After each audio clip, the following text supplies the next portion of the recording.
Hi everyone. So guys, before starting this session let me clear कि ये session सिर्फ और सिर्फ ओल्ड सिलेबस वाले बच्चों के लिए है। न्यू सिलेबस वाले बच्चे आप अपनी सेल्फ स्टडी करिए, ये सेशन आपके लिए नहीं है। ठीक है, चलिए। तो गाइस, आप लोगों को ना पार्ट बी ऑफ सीएमए के अंदर आपको एक चैप्टर दिखा होगा, चैप्टर नंबर 22, जो कि मेथड्स ऑफ वैल्यूएशन की बात करता है ना। तो कई बच्चों को लगता है कि सर ये चैप्टर आपने पढ़ा नहीं है, लेकिन मैं आपको बता दूं कि ये चैप्टर एक्चुअली में ना कुछ है ही नहीं है। ये चैप्टर में क्या किया गया कि जितने भी चैप्टर आपने एफएम के अंदर, जैसे टाइम वैल्यू ऑफ मनी है ना, वैल्यूएशन ऑफ सिक्योरिटीज पढ़ा था ना एफएम में, वो चैप्टर उठाया और इसके अंदर डाल दिया। मुझे नहीं मालूम कि आईसीएसआई ने ऐसा क्यों करा, क्योंकि हम ऑलरेडी वो चैप्टर्स हम वहाँ पे पढ़ते हैं, बहुत डिटेल में पढ़ते हैं, है ना। इसके अलावा आप लोगों ने वैल्यूएशन ऑफ गुडविल पढ़ा, वैल्यूएशन ऑफ शेयर्स पढ़ा, क्या वो हम ऑलरेडी पीछे पढ़ के आ चुके हैं। और अगर मैं जब इस चैप्टर को आपके साथ डिस्कस करूंगा विद अनदर मैक्सिमम 25 से 30 मिनट लगेंगे मुझे, और आपको लगेगा कि सर ये क्या करा रहे हो, ये तो सब आपने बहुत अच्छे से कराया हुआ है ना। तो आइए जरा फटाफट से इसको वाइंड अप करते हैं। तो आप लिखना शुरू करेंगे, है ना। आपको मैं दिखाऊंगा आपने सब पढ़ा हुआ है, कुछ भी नहीं है इसमें जो आपने नहीं पढ़ा हुआ। तो सबसे पहले तो सवाल ये है कि हम यहाँ पर बात कर रहे हैं वैल्यूएशन की, है ना। वैल्यूएशन, तो यहाँ पे वैल्यूएशन से मेरा क्या मतलब है, लिख लीजिए, वैल्यूएशन ऑफ इक्विटी शेयर्स। ठीक है ना, वैल्यूएशन ऑफ इक्विटी शेयर्स।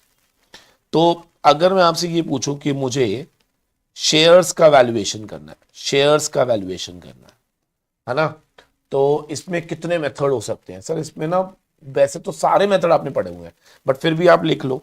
पहला method discounted cash flow method,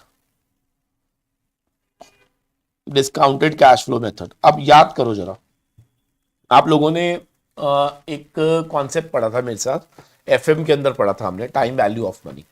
और हमने क्या पढ़ा था कि अगर कोई सिक्योरिटी आपको फ्यूचर में कुछ कैश फ्लोज दे रही है, ठीक है ना, तो आप इन कैश फ्लोज के लिए आज आप कितना पैसा इन्वेस्ट करेंगे। तो आपको याद होगा वहां पर हम क्या बोलते थे, that the intrinsic value shall be present value of future cash flows. याद आ रहा है आपको, ऐसे आपने पढ़ा हुआ है, present value of all future cash flows related to that security.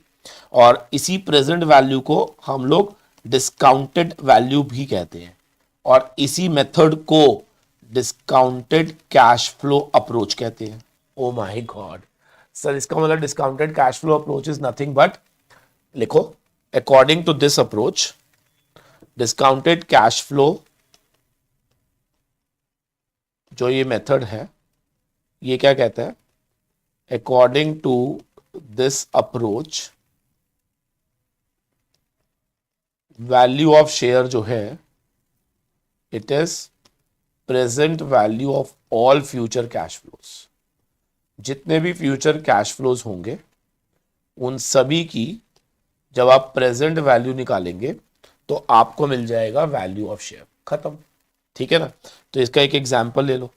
मान लो एक कंपनी है जो ये कह रही है कि सर हम आपको पूरी जिंदगी आप आपको 10 रुपए का डिविडेंड देंगे। तो आप बताओ, अगर मेरी अपॉर्चुनिटी कॉस्ट 5% है तो इसके लिए आप कितना पैसा देना चाहोगे। याद है ऐसे क्वेश्चन बहुत करे आपने, पर पीछूटी तक जा रहा है। तो आप क्या बोलते थे, R/I। बस ये आंसर आ गया मेरा। तो जो भी आएगा that will B intrinsic value of the share using DCF approach, खत्म।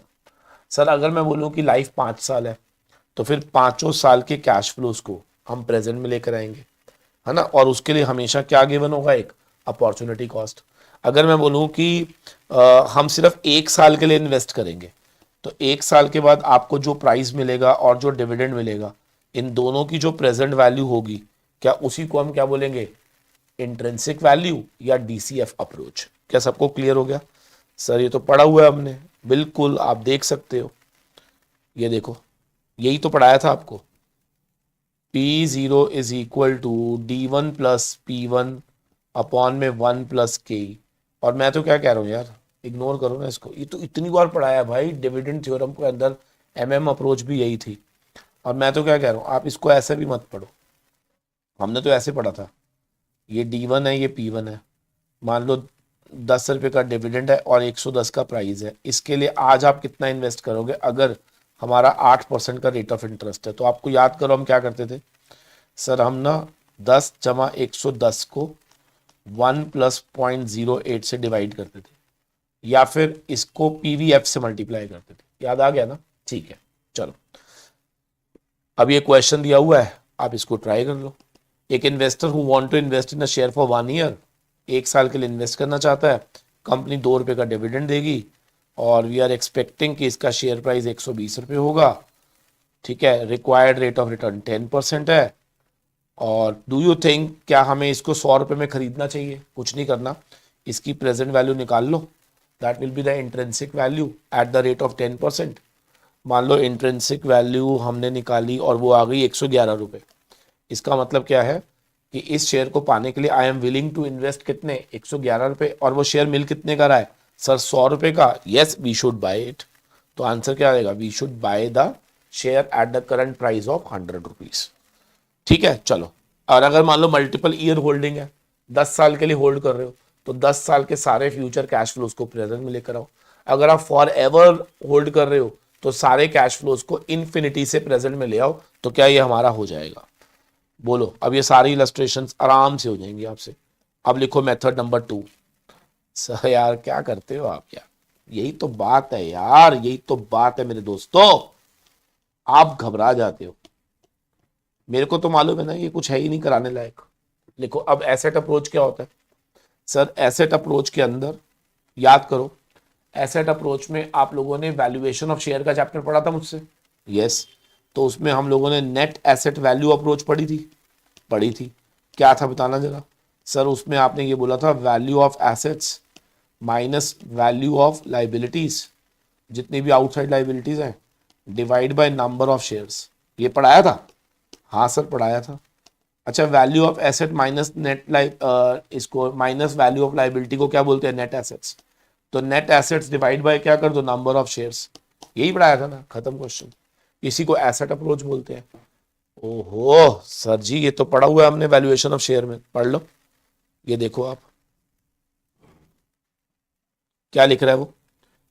पहले निकालो net assets, total asset minus total liabilities, फिर डिवाइड किससे कर दो? नंबर ऑफ इक्विटी शेयर से। बोलो। तो इसी को हम क्या बोलेंगे? Net asset value method. जल्दी बोल दो फटाफट से। Done done done. ठीक है, अब तीसरा लिखो। अच्छा, आपने प्राइस अर्निंग रेशियो पढ़ा हुआ है? क्या था बताना जरा। प्राइस अपॉन अर्निंग, यही था ना? प्राइस अपॉन अर्निंग था ना? अगर मैं बोलूं कि प्राइस अर्निंग रेशियो 12 है, ठीक है, और ईपीएस दिया हुआ है लेट से 6 रुपए, तो बताओ हमारा शेयर का प्राइस कितना होगा? 12 इंटू 6, 72 रुपए। ये प्राइस अर्निंग रेशियो मेथड है। ऐसी होता है price to book multiple method. Price to book multiple method. अब इसमें क्या होता होगा, कोई बताएगा? इसमें क्या होता होगा? लिख लो, market price upon book value.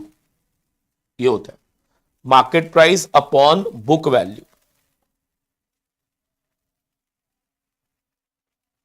लिखो, मैं आपको इसका एक क्वेश्चन करा दूंगा। लिख लीजिए, market price upon book value. और बुक वैल्यू को ही नेट एसेट वैल्यू भी बोलते हैं। बुक वैल्यू को ही क्या बोलते हैं? Net asset value.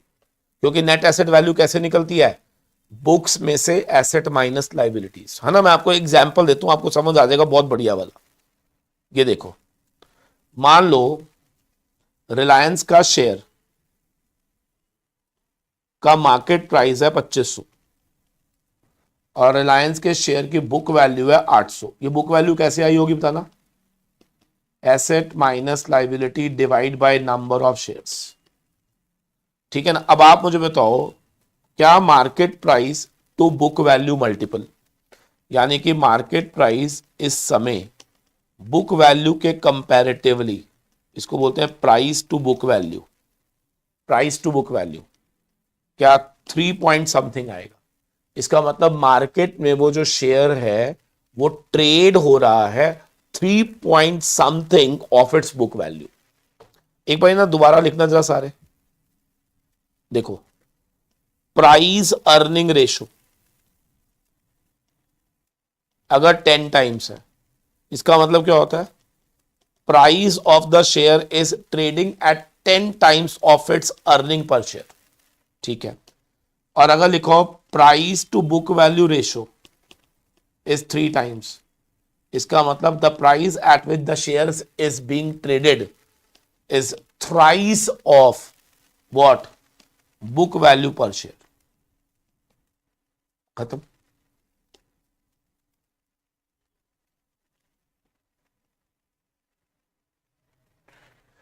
समझ आ गया ना।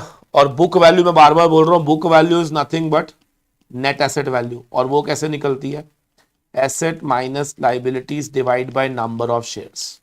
ठीक है, तो मैं आपको ना 3 क्वेश्चन दे रहा हूं, आपने आंसर देना है।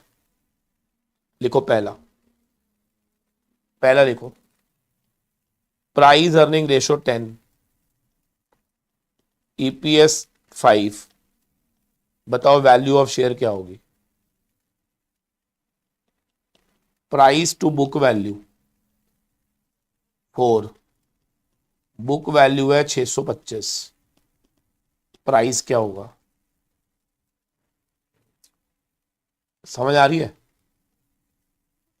कंपनी के एसेट है 20 लाख, कंपनी की लाइबिलिटी है 5 लाख, कंपनी के नंबर ऑफ शेयर आउटस्टैंडिंग है 1 लाख, और कंपनी का मार्केट प्राइस है 100 रुपए। समझ गए। आपको निकालना है price to book value ratio. एकदम लल्लू लल्लू क्वेश्चन है सारे। बच्चा कहता है सर बड़ा आसान है, प्राइस अर्निंग रेशो 10 है तो मार्केट प्राइस अपॉन ईपीएस 10 हो गया, ईपीएस 5 है तो प्राइस हो गया 50 रुपए। Beautiful, done. ठीक है, यहां पे देखो प्राइस टू बुक वैल्यू कितना है 4, तो market price upon book value 4, book value 625, 4 into 625, क्या ये शेयर ट्रेड हो रहा होगा 2500 में। Very good. यहां पर क्या है, asset minus liability divide by number of share, क्या पहले बुक वैल्यू निकल जाएगी। मैं बार बार बोल रहा हूं एनएवी को ही बुक वैल्यू बोलते हैं। तो 20 माइनस 5 अपॉन 1 लाख, 15 रुपये आ गया। तो प्राइस टू बुक वैल्यू कितना होगा, 100 डिवाइड बाय 15, 6 पॉइंट समथिंग। लो जी, कह दो यार समझ आया या नहीं। ठीक है जी, चलो फिर आ जाता है अर्निंग बेस्ड मॉडल। अब अर्निंग बेस्ड मॉडल क्या होता है, कैपिटलाइजेशन ऑफ अर्निंग। कैपिटलाइजेशन अगर आपको याद हो तो आपने गुडविल कॉन्सेप्ट पढ़ा होगा, है ना, वहां पे कैपिटलाइजेशन मेथड होता था। तो कैपिटलाइजेशन ऑफ अर्निंग मॉडल क्या होता है कि जैसे मान लो, छोटा सा एक एग्जांपल देता हूँ, ये ना, ये आप लोगों ने कहाँ पढ़ा हुआ है, मैं आपको थोड़ा सा एक आइडिया दे देता हूँ। जैसे ना अगर आपको याद हो तो आपने ना डिविडेंड ग्रोथ मॉडल पढ़ा था, अगर आपको याद हो तो उसमें ना एक फॉर्मूला होता था लाइक दिस। ये भी कैपिटलाइजेशन मॉडल है, dividend growth model. Dividend growth model से आपको याद है वैल्यूएशन ऑफ, अच्छा आपको ये याद है K is equal to D1 upon price plus growth, ये आपने पढ़ा था कॉस्ट ऑफ कैपिटल के चैप्टर में एफएम के अंदर। बस यहीं से प्राइस अगर निकालना हो तो कैसे निकालोगे, ऐसे निकालोगे ना। हाँ, तो इसी को बोलते हैं कैपिटलाइजेशन ऑफ अर्निंग मॉडल। अब यहां पर अर्निंग से हम यहां पे डिविडेंड भी बोल सकते हैं, और अगर हम चाहें तो अर्निंग भी लिख सकते हैं। वैसे डिविडेंड मोस्ट अप्रोप्रिएट होता है, याद रखना। ये देखो कैपिटलाइजेशन रेट क्या है, discount rate minus growth rate. देखो डिस्काउंट रेट के ही हो गया, जी हो गया ग्रोथ रेट। समझ आ गया। तो एक छोटा सा, अच्छा याद है D1 क्या होता था, एक्सपेक्टेड डिविडेंड होता था। सर ये सारा कुछ आपने एफएम में पढ़ा हुआ है, एफएम का चैप्टर उठा के यहां ले आए, ये पहले बता रहा हूं बार बार मैं आपको। लास्ट ईयर डिविडेंड में एक ग्रोथ जोड़ दो तो क्या आएगा D1, तो उसके बाद ऐसे कर लेना। तो एक क्वेश्चन लिख लो, लास्ट ईयर डिविडेंड था 10 रुपए, ग्रोथ रेट है 5%, अपॉर्चुनिटी कॉस्ट है 15%, आपको निकालना है प्राइस ऑफ द शेयर। बताओ कैसे निकालोगे। बच्चा कहता सर बहुत आसान है, मैंने कहा बता दे फिर क्या है। बच्चा कहता सर, बच्चा कहता sir sir sir sir sir last year dividend 10 रुपए, तो D1 कितना होगा, 10 में एक ग्रोथ जोड़ दो सर जी। सर जी ये होएगा 10.5 रुपए। सर जी प्राइस का फॉर्मूला होता है D1 अपॉन के ई माइनस जी। सर जी 10.5 रुपए डिवाइड बाय के ई कितना सर 0.15 माइनस ग्रोथ कितना है 0.5। सर जी 105 रुपए। ब्यूटीफुल। ठीक है, प्राइस अर्निंग रेशो मैंने अभी ऊपर करा ही दिया था, तो वो तो हो ही गया हमारा ऑलरेडी। कोई प्रॉब्लम नहीं है, कोई प्रॉब्लम नहीं है भाई साहब, कोई प्रॉब्लम नहीं है। CAPM भाई साहब, कैपिटल एसेट प्राइसिंग मॉडल नहीं पढ़ाया मैंने, तुम्हारे खून में है भाई, ये इतनी बार करा दिया। बताओ CAPM मॉडल में क्या पढ़ा था आपने? K E is equal to risk free rate beta RM minus RF, याद आ रहा है? किसी भी शेयर की अपॉर्चुनिटी कॉस्ट क्या RF plus beta RM minus RF होती है, वेर बीटा क्या होता था, सिस्टमैटिक रिस्क, याद आ रहा है? बोलो मेरे प्यारे दोस्तों। तो ये कहता है कि भैया सबसे पहले CAPM क्या सिखा रहा है, the relationship between risk and return. It is also called a security market line called as capital asset pricing model. यार बताओ क्या पढ़ाऊं मैं इसके अंदर, सारा कुछ आपने पढ़ा हुआ है। ये जबरदस्ती का एक चैप्टर बनाया गया, मुझे नहीं मालूम क्यों बनाया गया, आपसे मजे लिए गए हैं बस, और कुछ नहीं है। ठीक है जी, सिस्टमैटिक रिस्क क्या होता है, अनसिस्टमैटिक रिस्क क्या होता है, CAPM क्या होता है, ये फॉर्मूला क्या होता है, सब पढ़ा हुआ है आपने, कोई प्रॉब्लम नहीं आएगी आपको। बोलो मेरे दोस्तों। बच्चा कहता है सर इसका मतलब क्या FM से रिलेटेड क्वेश्चन अकाउंट में पूछे जाएंगे? आपके सामने ही है बेटा, ये चैप्टर इन्होंने यहां पर देकर ये बता दिया है कि यस हम FM से रिलेटेड ये वाले क्वेश्चन क्या अकाउंट्स में वैल्यूएशन के नाम से आपसे पूछ सकते हैं। Answer is yes.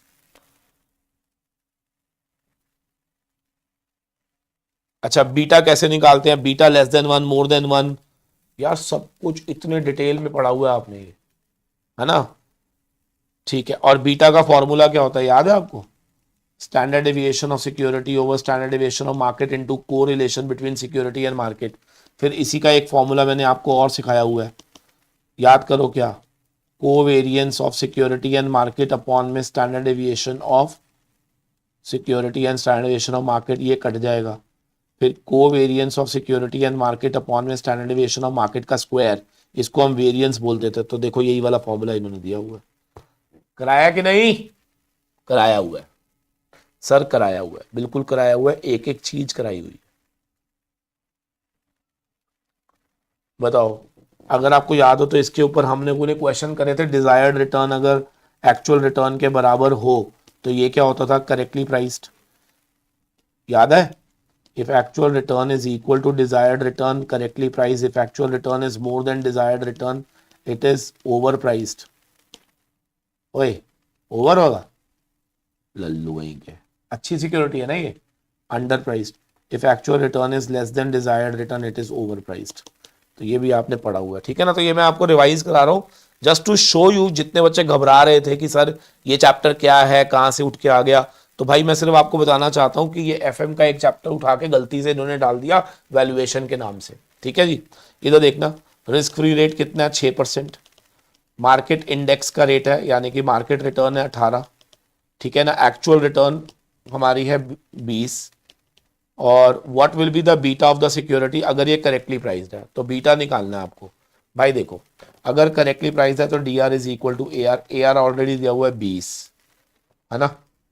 तो आप यहाँ पे क्या लिखता, RF plus beta RM minus RF, 6 जमा beta 18 - 6, beta into 12 is equal to 14, तो बीटा इज इक्वल टू 14/12।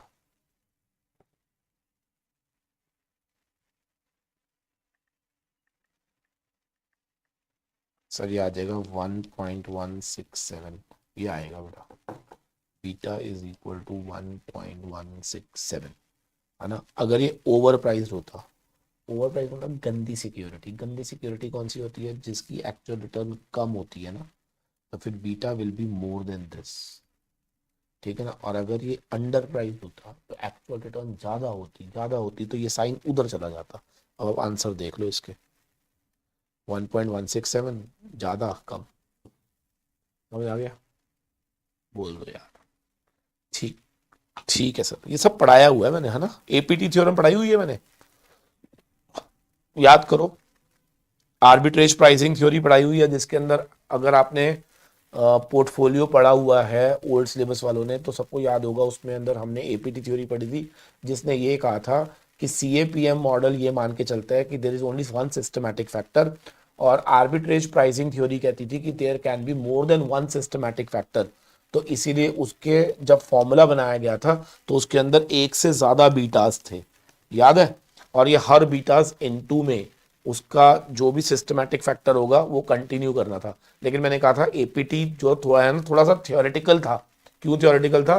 क्योंकि एपीटी के अंदर हम लोग जो इतने सारे मल्टीपल फैक्टर्स ले रहे हैं जिनका सिस्टमैटिक रिस्क हो सकता है, उनका बीटा निकालना डिफिकल्ट था, इसीलिए ये थोड़ी सी थियोरेटिकल अप्रोच थी। CAPM was more practical approach.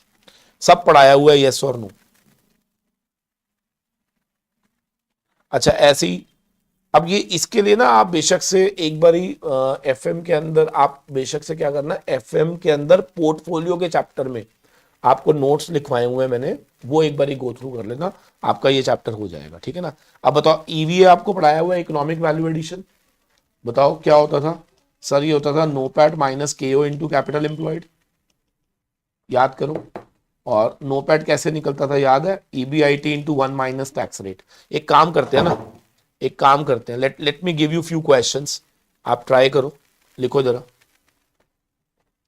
देखो लिखो, मैं आपको बड़ा समराइज कर रहा हूं पूरा चैप्टर, खत्म हो गया ये chapter, summary of the chapter. P0 present value of future cash flows,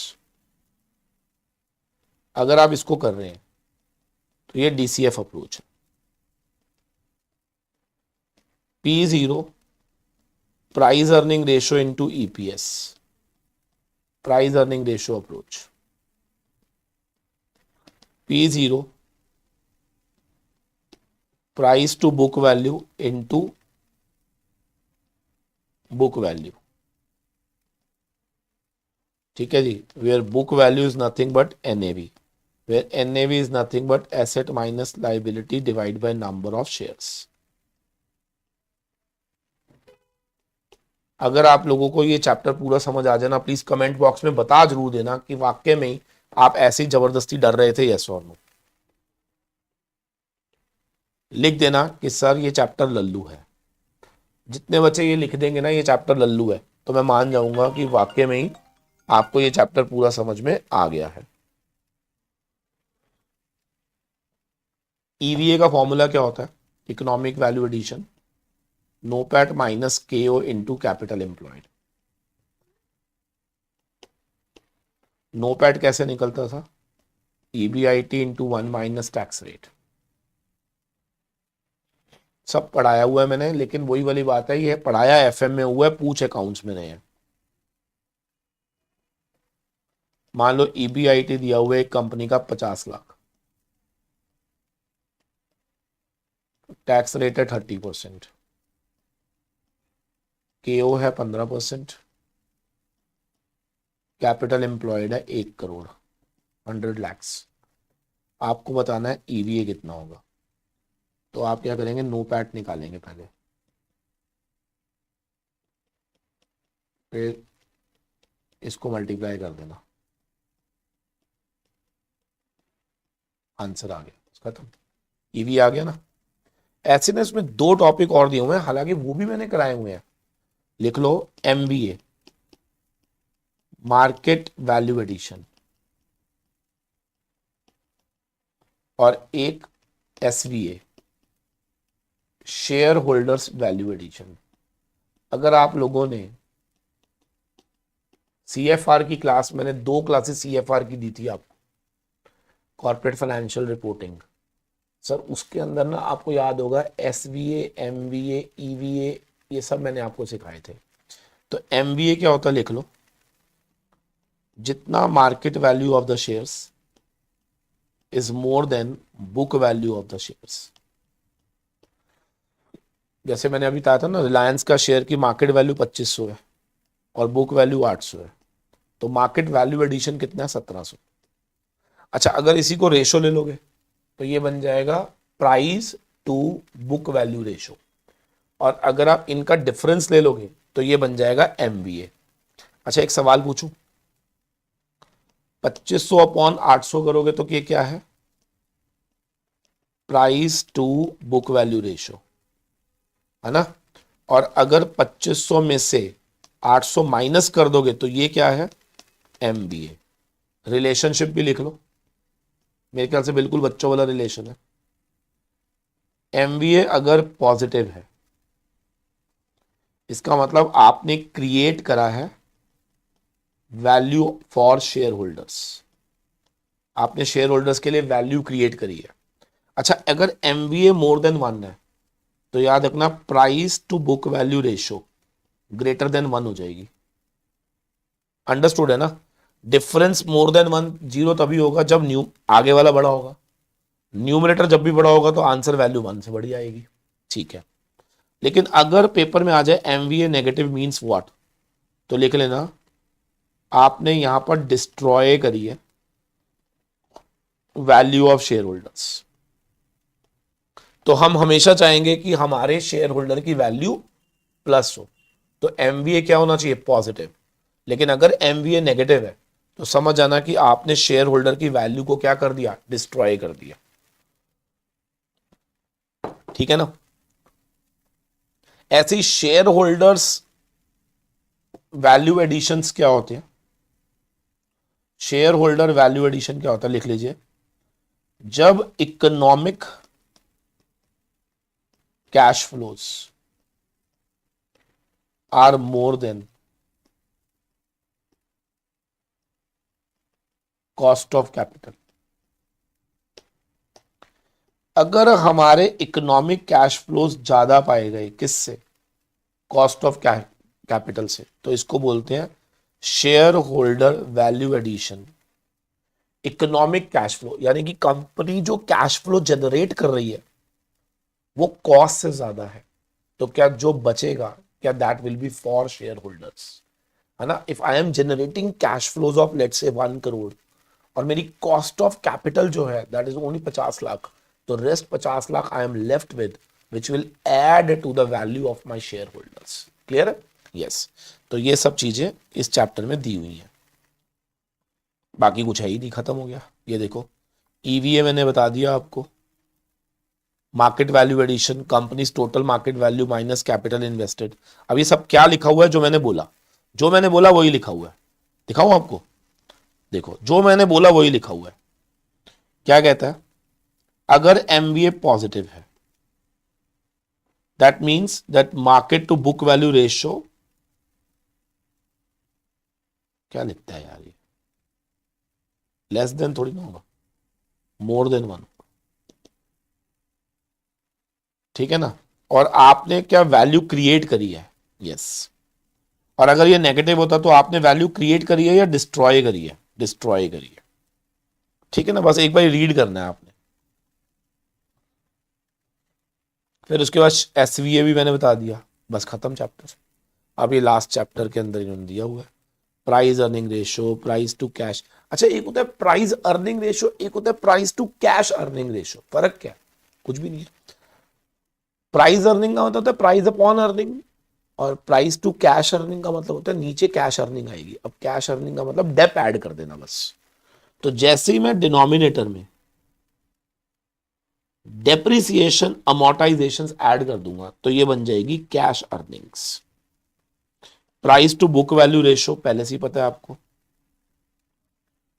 बोलो। डिविडेंड यील्ड आपको मालूम ही होगा, DPS अपॉन MPS, ये तो रेशियोज के चैप्टर में हमने सब पढ़ा हुआ है ना। चलो जी, तो मेरे ख्याल से अभी समझ आ गया सबको ये चैप्टर पूरा, यस और नो? अच्छा अब ये देखो जबरदस्ती, मेरे को तो समझ नहीं आ रही क्यों करा है इन्होंने ये। फेयर मार्केट वैल्यू क्या होता है सर? आपको याद होगा हमने वैल्यूएशन ऑफ शेयर के चैप्टर में पढ़ाया था, मैंने आपको इंट्रिंसिक वैल्यू निकालो, NAV निकालो, दोनों का एवरेज ले लो। याद है ना? Valuation of share, valuation of goodwill पढ़ाया ना इसी में ही, अकाउंट्स के अंदर। तो वहां पे वैल्यूएशन ऑफ शेयर जब आप कर रहे थे तो वहां पे एक इंट्रिंसिक मेथड आया होगा, एक आपके पास NAV मेथड आया होगा, याद कर लो यार। एक था अर्निंग बेस्ड, एक था बैलेंस शीट बेस्ड, दोनों का एवरेज करोगे तो कहलाएगा फेयर वैल्यू।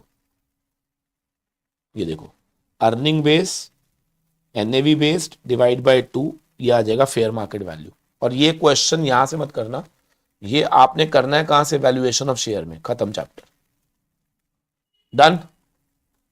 जल्दी बोलो फटाफट से, बोल दो यार। ये सारा कुछ आपने पहले पढ़ा हुआ था मेरे दोस्तों, ठीक है। अच्छा, इसमें ना मैं आपको बताता हूं क्या रीड, आपने क्या चीजें पढ़ लेनी है, ठीक है। वैसे तो आना नहीं चाहिए, ये एजम्पशंस उसमें आती हैं एफएम में।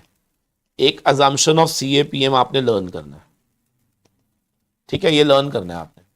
बीटा आपको अच्छे से आता है मुझे मालूम है, कोई प्रॉब्लम नहीं है, बीटा के बारे में भी आपको मालूम है, ठीक है।